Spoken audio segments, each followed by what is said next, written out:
건강하세요. 반갑습니다.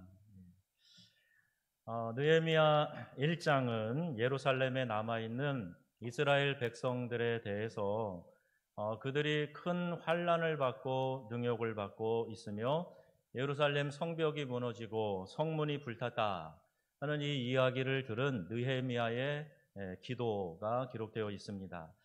그가 가슴 아파하면서 하늘의 하나님께 간절히 기도하면서 내게 형통함을 달라 이렇게 구하였을 때에 하나님께서 그를 왕의 술 맡은 관원의 자리로 올려주셨어요. 하나님은 지금도 하나님의 마음을 알고 그것을 느끼며 기도하는 이들을 찾으시고 그 사람들을 영향력 있는 자리에 세워주신다 하는 걸 기억하시면서 오늘도 우리 주님의 마음이 어디 있을까? 하나님의 뜻이 어디 있을까? 믿음으로 구하는 우리 성도님들이 다 되시기를 주님의 이름으로 축원합니다. 아멘. 오늘 2장에 보면 이제 느헤미야가 술 맡은 관원의 일을 하다가 이제 예루살렘으로 들어가는 그런 이야기가 나오고 있습니다. 왕이 그의 얼굴에 수심이 가득한 것을 알아차리게 되지요. 술 맡은 관원은 왕의 측근에서 그가 마시는 음료를 관장하는 사람이기 때문에 그가 평소에 안색이 안 좋다, 평소와 다르게 안색이 안 좋다 하는 것은 왕에게 여간 신경 쓰이는 일이 아닐 것입니다. 그래서 2절에 보니까 아닥사스다 왕이 그에게 묻습니다. 내가 병이 없거늘 어찌하여 얼굴에 수심이 있느냐? 이는 필연 내 마음에 근심이 있음이로다. 자, 이렇게 왕이 그 이야기를 합니다. 그때에 느헤미야가 크게 두려워하였다 그랬어요. 왕은 절대 권력자였습니다. 에스더서에 보면 왕비 와스디를 폐위시키는 그런 왕의 모습을 보게 되죠. 이 정도로 큰 권한을 갖고 있는 사람인데 하물며 신하가 그 옆에서 수심 가득한 얼굴로 있는 것을 들켰다. 이거 생명이 경각에 달려있는 아주 위험한 그런 상황이지요. 느헤미야가 이 상황에 대해서 그가 변명으로 모면하려고 하지 않습니다. 정면으로 돌파합니다. 뭐라고 이야기합니까? 왕께 대답하되 내 동족 이스라엘 사람들 예루살렘의 형편을 물어보니까 성읍이 황폐하고 성문이 불탔사오니 내가 어찌 얼굴에 수심이 없사오리까? 자, 이렇게 정확하게 자기의 상황과 마음을 왕에게 표현하고 있습니다. 여러분 좀 이상하지 않습니까? 여기 아닥사스다 왕은 아닥사스다 2세거든요. 1세의 손자입니다. 그리고 다리오 2세의 아들입니다. 그런데 왕이 오히려 그 신하의 수심을 이해하려고 하고 그가 이렇게 왕에게 직언하는 것에 대해서 한마디도 하지 않습니다. 여러분 이것은 오랜 시간 동안 하나님이 이 백성을 구원하시기 위해서 예비하신 섭리가 여기 나타나 있다는 거예요. 그가 누구냐 하면요. 죽으면 죽으리라 아시죠? 에스더. 그 에스더 왕비의 아들입니다. 그의 어머니로부터 야훼 신앙, 여호와 하나님을 믿는 신앙에 대해서 그가 들었을 것이고 영향을 받았기 때문에 전혀 하나님을 모르는 사람으로서 행하지 못할 일을 지금 하고 있는 거예요. 그래서 느헤미야를 돕기 위해서 준비된 하나님의 도구였다. 이렇게 볼 수가 있는 것이지요. 아닥사스다 2세가 재위 기간에 7년째 될 때 학사요 제사장인 에스라를 예루살렘으로 보냅니다. 그래서 예루살렘에 무너진 성전을 다시 수축하게 하지요. 그리고 재위 20년 됐을 때 13년이 지난 후에 지금 느헤미야를 예루살렘의 총독으로 다시 보내고 있는 거예요. 그래서 예루살렘 성벽을 재건하게 하지요. 분명 하나님의 숨은 섭리가 그들 가운데 있어서 사람을 통해서 지금 역사하고 계시는 것을 우리가 오늘 보게 됩니다.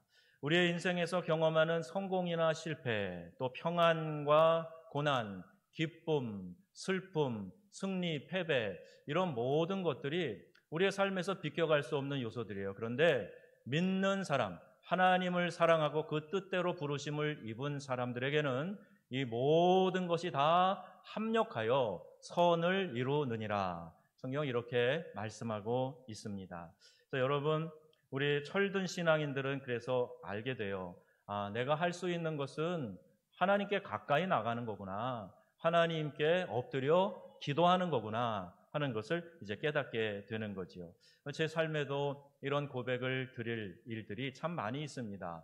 교회를 섬기는 목회자로서 또 인생을 살아가는 한 사람으로서 도저히 이해할 수 없는 그런 상황에 부딪힌 적이 한두 번이 아닙니다. 그러나 인내하고 기도할 때 결국 하나님께서 이 일을 이루시려고 이렇게 몰아가셨구나 하는 것을 결과적으로 깨닫게 되는 거예요. 그래서 하나님은 이 모든 일을 합력해서 선을 이루신다 하는 것, 제 신앙의 고백이고 삶의 간증입니다. 여러분들에게도 아마 이와 같은 경험들이 많이 있으실 거예요. 하나님은 어제나 오늘이나 영원토록 동일하시고 오늘도 내 삶에서 합력하여 선을 이루시는 좋으신 우리 아버지이심을 믿습니다. 고백하고 믿음으로 나아가는 성도님들이 다 되시기를 바랍니다. 하나님께 묵도하고 하나님께 잠시 물어보면서 왕에게 대답할 것을 생각하는 거죠. 짧은 순간이지만, 번개치는 짧은 순간 같은 거지만 하나님께 물어보고 왕에게 대답을 합니다. 그리고 6절 말씀 보니까 아닥사스다 왕의 왕후도 그 옆에 앉아 있었다 그래요. 그리고 왕이 기한을 물어봅니다. 보통 남자들은 사랑하는 아내가, 여인이 옆에 있으면 마음이 좀 후해지죠. 내가 좀 통 큰 남자인 것처럼 그렇게 보이고 싶죠. 그래서 관대하게 이야기를 하는 거예요. 그 틈을 느헤미야가 놓치지 않고 이야기합니다. 통행증을 주십시오. 목재가 필요합니다. 좋은 레바논 나무들을 좀 구할 수 있도록 목재를 얻게 해달라. 이런 간구를 하게 되고 허락을 받게 됩니다. 여러분, 우리가 살아가면서 나도 열심히 하는데 왜 변화가 일어나지 않을까? 왜 만족과 기쁨과 놀라운 능력이 내 삶에는 잘 나타나지 않는 것 같은가? 근데 여러분, 어떤 놀라운 은혜를 체험하는 것도 중요하지요. 특별히 중병에서 고침을 받았다, 큰 사고에서 하나님의 도우심으로 건짐을 받았다, 아주 어려운 문제를 해결했다, 이런 것도 필요합니다. 그런데 그것만 가지고 그런 기적만 생각하면서 살아가면 오히려 내 영성이 성장하지 않고 변화되지 않는 걸 봐요. 그 축복과 은혜를 금방 잊어버리고 언제 그랬냐는 듯이 또다시 원망하고 불평하고 주저앉아 있는 우리의 모습을 금방 발견하게 됩니다. 여러분, 우리의 변화는요, 날마다 주님과 동행하는 것을 통해서 나타나게 됩니다. 늘 기도하고 주님의 뜻을 물으며 내가 기쁠 때나 슬플 때나 여상히 내 삶을, 일상을 지켜나가고 믿음 생활 유지하는 사람, 그 사람이 하나님의 뜻을 구하는 가운데 영성이 깊어지고 뿌리 내리고 자라 열매 맺는 그런 모습들을 많이 보게 돼요. 순간순간 하나님이 나와 함께 하신다 하는 것을 인식하며 살아갈 때 그때 비로소 내 삶에 변화가 찾아온다는 겁니다. 여러분, 매 순간 주님께 묻고 또 주님께 뜻을 구하고 대화하고 교제하면서 살아가는 성도님들이 다 되시기를 주의 이름으로 축복합니다.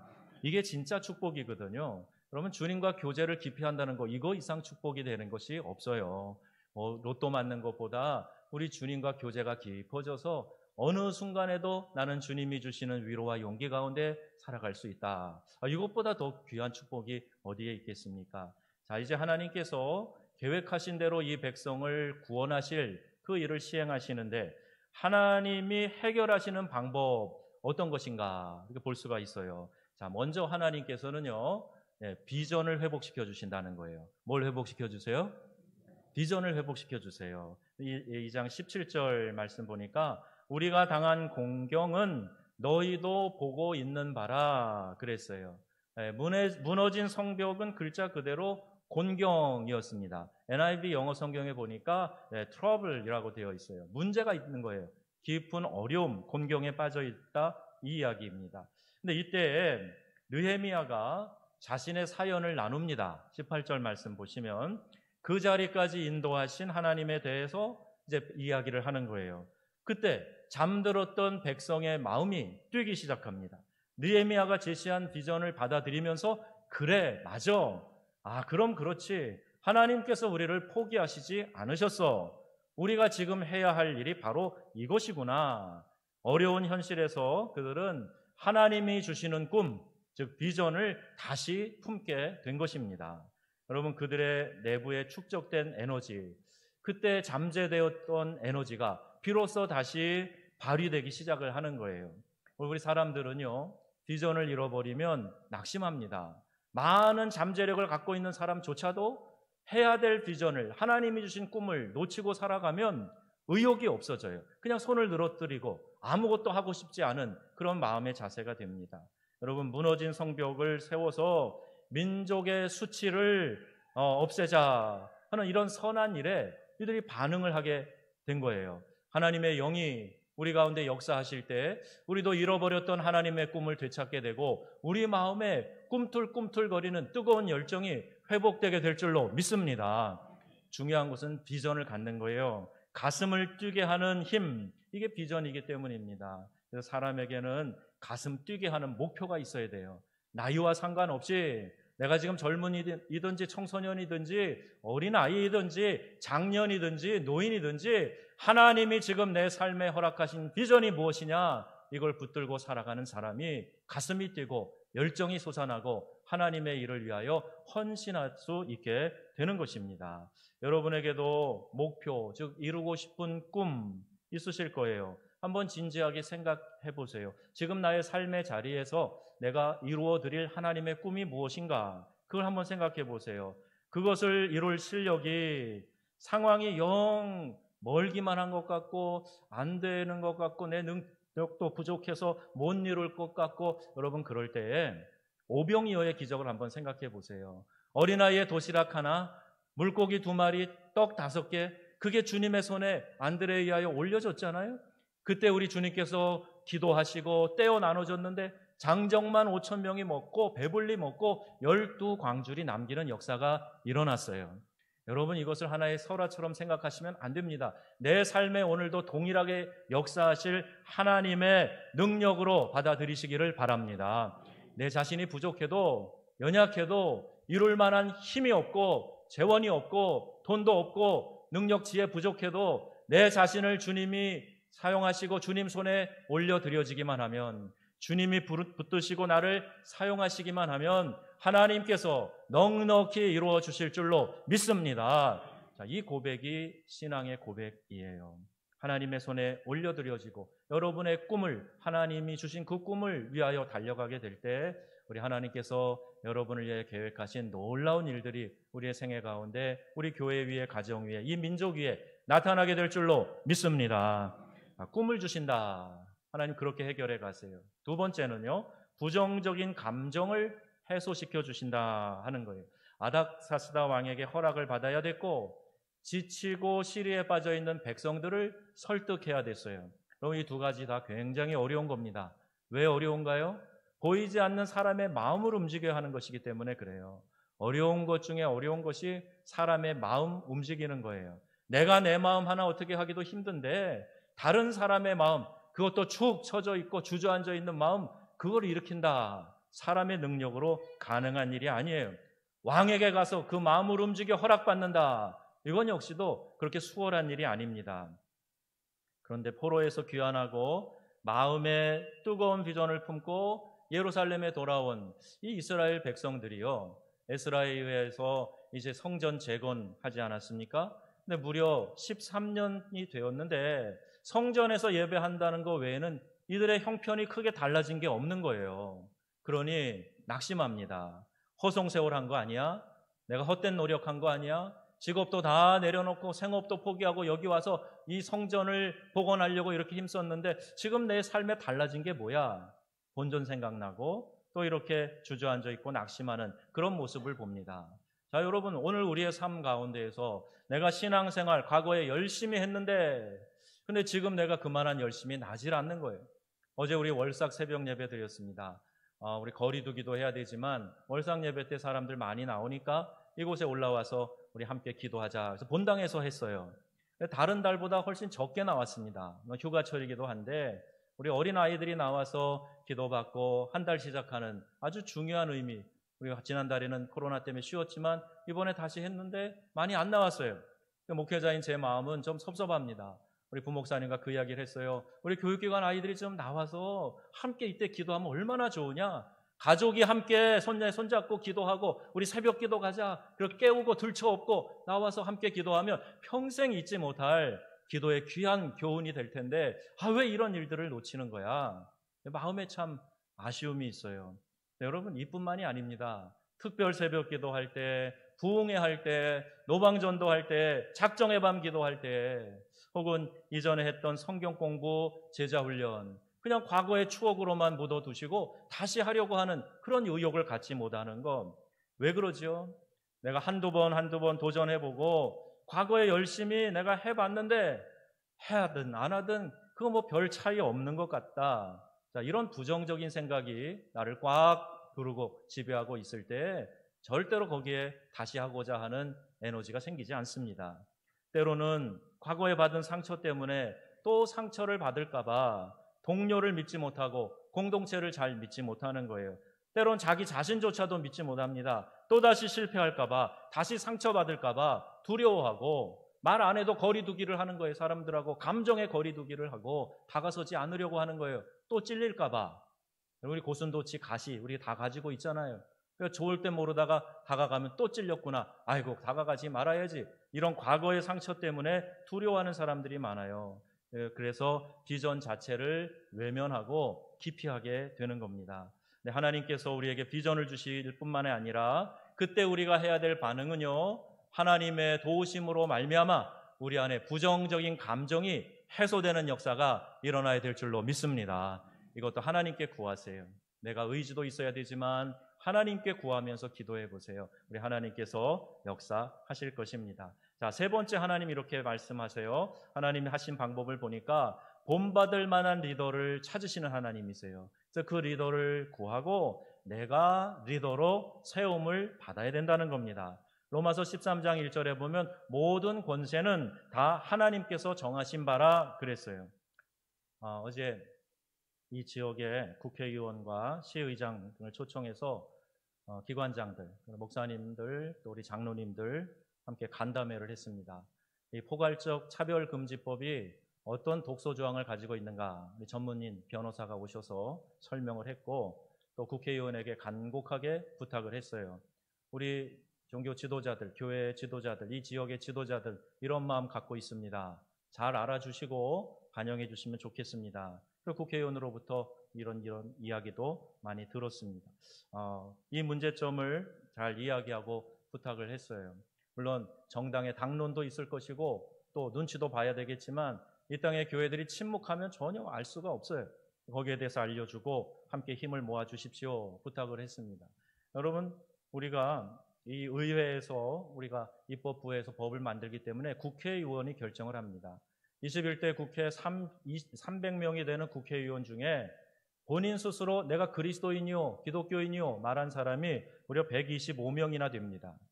국회의원 한 명이 갖고 있는 영향력이 대단해요. 그런데 125명이 나 예수 믿는 사람이요 라고 이야기를 했어요. 정말 신앙의 양심대로 이 땅의 도덕과 또 윤리 양심이 무너지지 않도록 하기 위해서 신앙인으로 내가 하나님 앞에서 어떻게 해야 되는가 믿음의 결단을 한다 그러면 이 나라 정말 많이 달라지게 될 겁니다.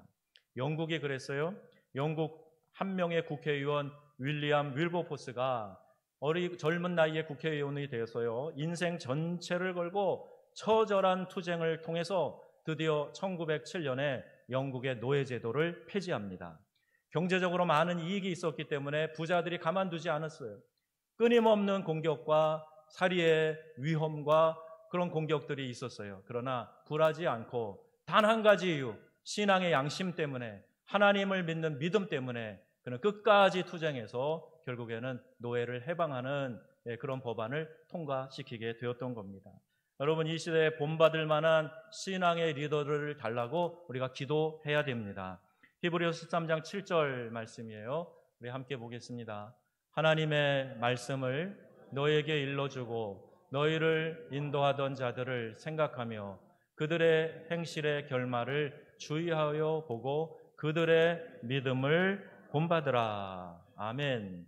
나라도 교회도 본받을 만한 리더가 필요합니다. 동시에 내가 믿음의 선한 영향력을 끼칠 수 있는 리더가 돼야 됩니다. 어떤 지도자가 돼야 됩니까? 사회 지도자들이 있어요. 대통령을 위시한 정치계의 위정자들, 또 교육계의 예술 문화와 언론과 종교계에 다 지도자들이 있어요. 교회의 영적 지도자는 목사입니다. 평신도들이 또 평신도들의 대표로 교회를 이끌어가고 성도들을 세워가야 하는 동역자인 장로님들, 기도하며 권위하는 자로 사역하는 권사님들, 교회에 필요한 봉사와 섬김의 대표 역할을 해야 할 집사님들, 이들이 다 지도자들이에요. 그 공동체 안에서 맡은 바 책임을, 지도력을 잘 발휘해야 되는 겁니다. 그럼 어떤 지도자를 세워야 되고 우리는 스스로 어떤 지도자가 돼야 됩니까? 오늘 여기에 좀 집중해서 말씀을 드리려고 그래요. 신앙을 가장 중요하게 여기는 지도자입니다. 뭘 중요하게 여겨야 됩니까? 신앙을 가장 중요하게 여기는 지도자예요. 느헤미야는 자신의 형제 하나니에게 예루살렘 소식을 묻고 그 처음 듣습니다. 하나님의 백성들이 언약 백성답게 살고 있습니까? 묻는 거예요. 고국에 돌아간 이스라엘 백성들이 예전처럼 신앙 공동체로 살고 있는가? 이것에 대해서 묻고 궁금해하고 그런 마음을 갖게 되는 거죠. 지금 우리는요, 신앙을 최우선에 두는 그런 지도자가 필요합니다. 각 분야에서 하나님을 믿는 신앙을 최우선으로 아는 그런 지도자가 있어야 된다는 거예요. 정교 분리를, 교회는 이 사회가 어떻게 되어도 잠잠하고 너희들끼리 모이는 데만 신경 써라. 자, 이것을 정교 분리로 잘못 이해하고 있는 사람들이 있어요. 교회는요, 이 사회를 향해서 신앙의 양심을 가지고 선도하고 안내해 가야 할 그런 역할과 사명이 있다는 거예요. 여러분은 이 세상의 빛과 소금이십니까? 여러분의 정체성을 너희는 세상의 빛이다, 너희는 세상의 소금이다, 우리 주님이 분명히 말씀하셨는데, 어두움의 빛을 밝히고 또 썩어가는 세상에서 맛을 내고 또 부패를 방지하는 소금의 역할을 하는 거, 그게 우리 크리스찬의 교회의 책임이라는 거예요. 그래서 케일케골은 크리스찬을 잠수함의 토끼라고 비유를 했습니다. 공기가 오염된 것을 제일 먼저 알리는 존재라는 그런 뜻입니다. 히틀러를 미친 운전사로 비유하면서 그를 끌어내려야 한다고 주장을 하다가 잡혀서 사형당한 독일의 본헤퍼 목사님이 있어요. 우리의 신앙은 이렇게 믿음 안에서 빛과 소금으로 검증이 되어야 되지, 나만 잘 믿어서 구원받겠다는 이기적인 신앙 되어서는 안 됩니다. 지난 20일 도청 앞에서 포괄적 차별금지법 반대 집회가 있었습니다. 다녀왔습니다. 일련의 행정조치들에 대한 교회의 입장을 전하기 위해서 정읍시장님과 주무부서 문화책임예술과 책임자 면담을 했습니다. 자, 교회의 입장은 이렇습니다. 우리 교회가 최선을 다해서 예방하는 데 힘쓰고 있습니다. 교인들이 막 이제 모여져서 거의 80-90% 회복되었을 때 요 상동 가까이 휴먼시아에서 확진자 나왔다 그래서 우리 스스로 자진해서 식사 안 하고 옛날에 사회적 거리두기 했던 체제로 다시 돌아가서 우리 이렇게 하고 있습니다.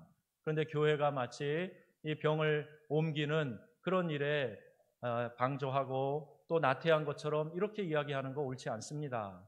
정확히 의사를 전했어요. 여러분, 잠잠하면 안 됩니다. 오늘 우리가 이렇게 모여서 그렇게 눈치 안 보고 제재 안 받고 다시 예배 드리고 또 식사 회복할 수 있고 교제 회복하고 소그룹 모임 하는 거 가만히 있어서 저절로 되는 일 아니에요. 기도하고 주장하고 행동해야, 믿음의 행동을 해야 우리의 믿음을 지켜갈 수 있고 우리 다음 세대가 그 신앙의 유산을 이어받아서 믿음의 뿌리를 내리게 된다. 여러분 꼭 기억하시기를 주의 이름으로 부탁합니다. 신앙을 중요하게 여기는 지도자들이 되십시오. 그런 지도자들을 세워가야 됩니다. 자, 두 번째는 이런 지도자를 하나님께서 예비하시고 세우기를 기뻐하세요. 어떤 지도자입니까?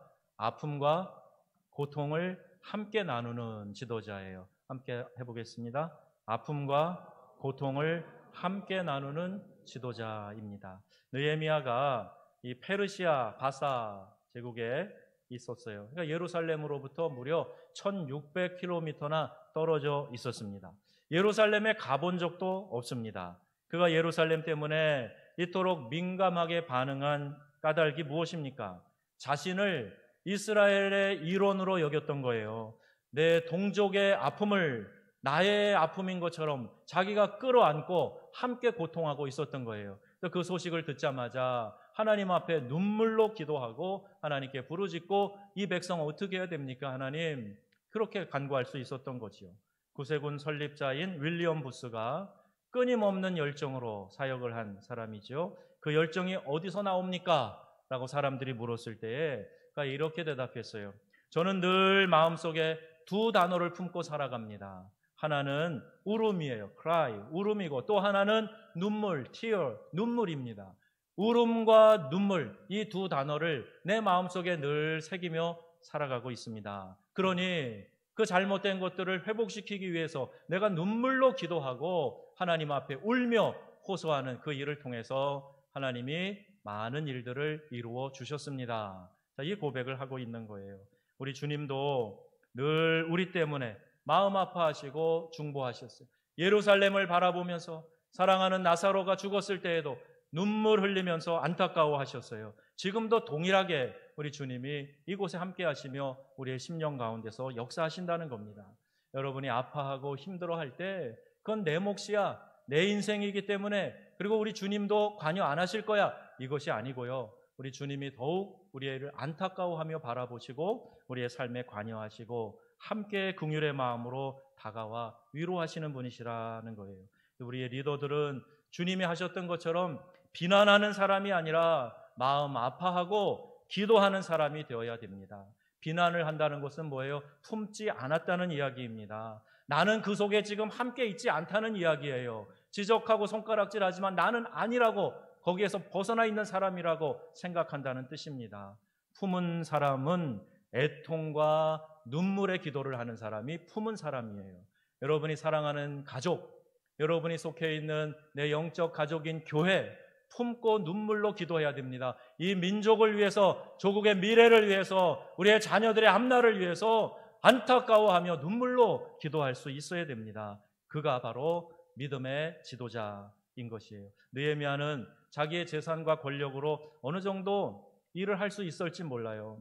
그러나 그는 금식하면서 기도합니다. 내 자신의 힘이 아니라 하나님의 방법으로 하려고 했던 거예요. 그래서 아픔을, 그 고통을 주님께 올려드리고 내 민족의 아픔을 내 것으로 생각하면서 같이 고통을 느끼면서 눈물로 기도할 수 있었던 겁니다.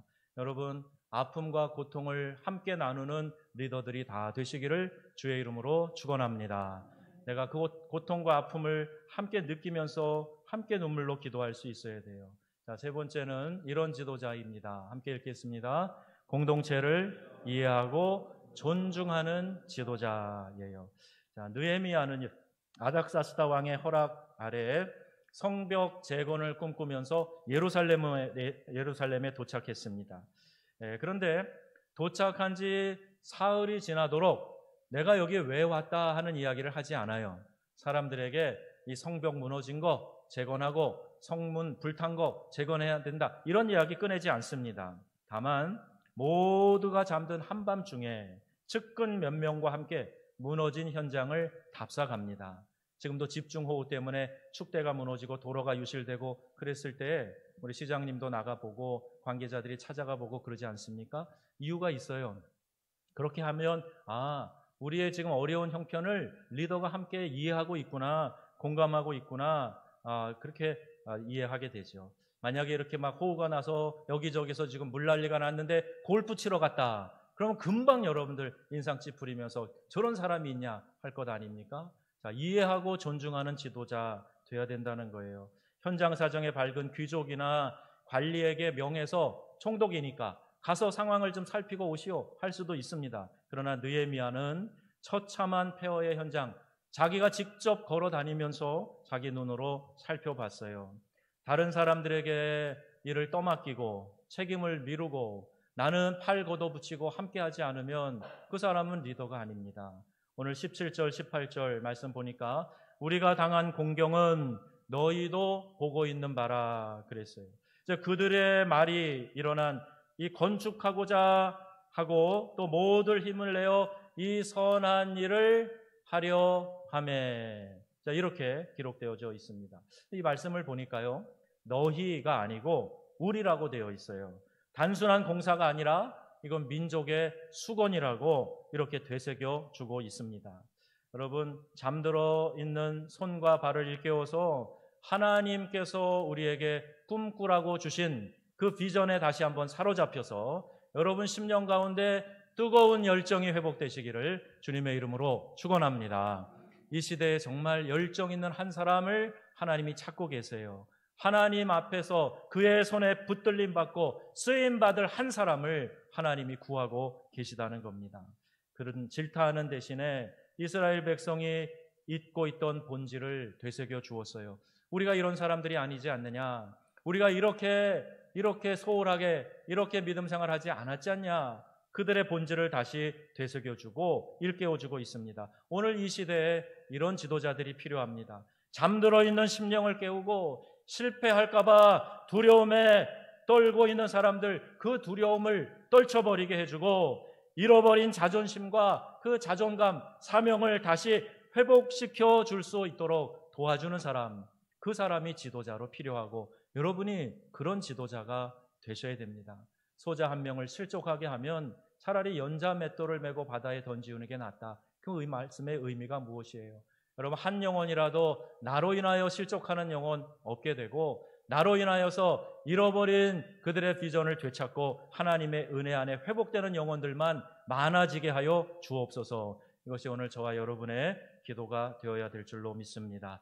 민족적으로 그런 지도자가 필요해요. 우리 교회에도 그런 지도자가 필요합니다. 많은 경우에 교회 목회자가 또 이런 역할을 해주어야 돼요. 신앙의 기본을 회복해야 하는 원색적인 말씀으로 도전해야 하는 이유도 바로 여기에 있는 것입니다. 여러분, 우리 안에 이제 함께 교회가 임직을 생각하면서 기도하고 있어요. 평신도 리더들도 느헤미야의 마음을 가져야 됩니다. 느헤미야는 에스라 같은 제사장 아니었어요. 평신도입니다. 에스라의 개혁운동과 느헤미야의 개혁운동이 같이 가야 되는 거예요. 말씀으로 도전하고 또 동시에 그 말씀을 듣고 몸으로 실천하고 기도하고 따라가는 리더들이 있어야 된다는 말입니다. 이와 같이 우리가 하나님 앞에서 나아가게 될 때 하나님께서 공동체를 이해하고 존중하는 리더를 통해서 우리 안에 이 사회와 교회와 또 우리 공동체 위에 귀한 은혜와 회복을 주실 줄로 믿습니다. 자, 이제 마지막 이런 지도자를 찾고 우리가 이런 지도자가 되어야 돼요. 어떤 지도자입니까? 분명하고 단호한 지도자입니다.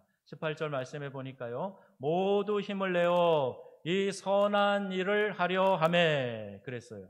모두가 힘을 내서 이 선한 일을 하려고 그렇게 지금 이렇게 의기를 투합하고 있는데 그 중에서도 19절에 보니까 산발락과 도비아와 게셈이 이 말을 듣고 우리를 업신 여기고 우리를 비웃어 이르되 뭐라 그랬어요? 너희가 하는 일이 무엇이냐? 너 지금 총독이라고 와서 네가 지금 하고 있는 작당하는 일이 뭐야 도대체? 우리가 여기 터줏대감인데 우리에게 말도 하지 않고 의논하지 않고 네가 벌이려고 하는 일이 뭐야? 자, 이렇게 도전하면서 방해하고 있는 겁니다. 느헤미야가 그들에게 대답합니다. 뭐라고 대답하지요? 하늘의 하나님이 우리를 형통하게 하시리니 함께합니다. 그의 종들인 우리가 일어나 건축하려니와 오직 너희에게는 예루살렘에 아무 기업도 없고 권리도 없고 기억되는 바도 없다 하였느니라. 아멘.